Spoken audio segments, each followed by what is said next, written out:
Here is this morning's project. I'm gonna re-rock this little stretch of, I guess it actually used to be an old road, but now it just goes to the this business over here, which is actually the guy that makes my shirts such. So he came up with my logo and everything else. So he's moved into a new facility and actually kind of doubled the size of his screen printing operation. But this was just an old, I can't even remember what was here before, but this building had been vacant for quite a while. So this was kind of the old kind of an industrial park or industrial side of town. Yeah, I'm just gonna come through here and kind of dress this back up and probably bring in a couple loads of rock and try to get it, maybe try to put a little bit of a crown back in, because it does have a curb over there that flows water, but then it's rutted up pretty bad right now.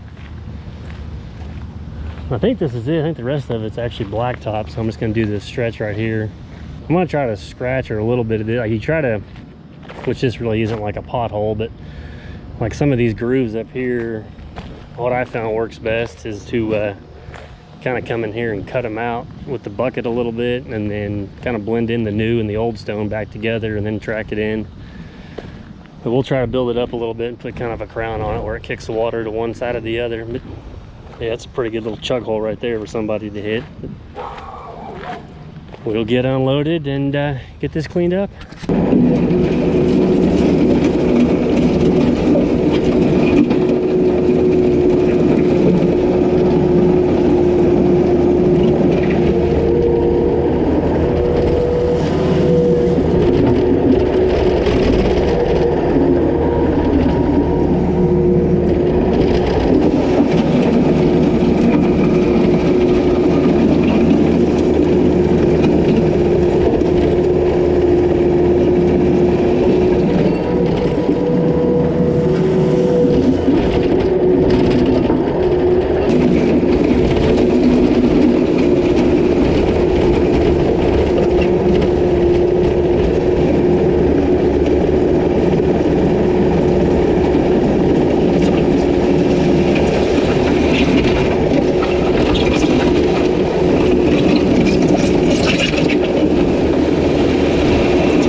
got this one all wrapped up. Put 2 loads of rock on it. Kind of got rid of these ruts or these divots, kind of tracked everything in, and spread this out as best I could and try to get a little bit of a crown back in it. Started running a little thin on rock over here where the loader's at, but this one's kind of going to be a pain because the water, most of it runs down this gutter, but then some of it I'm hoping with the kind of crown will run that way, but then it gets about where the loader's at and starts kind of transitioning over to there. So they're probably still going to have some washout or a problem right through here, and that's the only way they drive. I mean, there's just always going to be constantly curving right there. I scraped a bunch of rock that just washed down off that blacktop right there, and kind of used, that's what I kind of filled in around that manhole and used there. But it'll definitely be better than what they got. But like I said, it's probably going to be right to this curve right here where they'll keep rolling it over to the side and have a little bit of washout. But you may be able to come in here and just kind of crown it up even a little higher, but it's eventually gonna, we get enough rain, it's gonna want to run over the top of it and still come this way. So he may end up, you know, eventually paving it, or I just come back here once or twice throughout the year and kind of dress it up. But it probably really needs one more load of rock, but this gets us close enough and kind of gets it tracked in. He's happy with it because it's been pretty rough to drive over that here for quite a while. So we will try this for now and see where we're heading to next.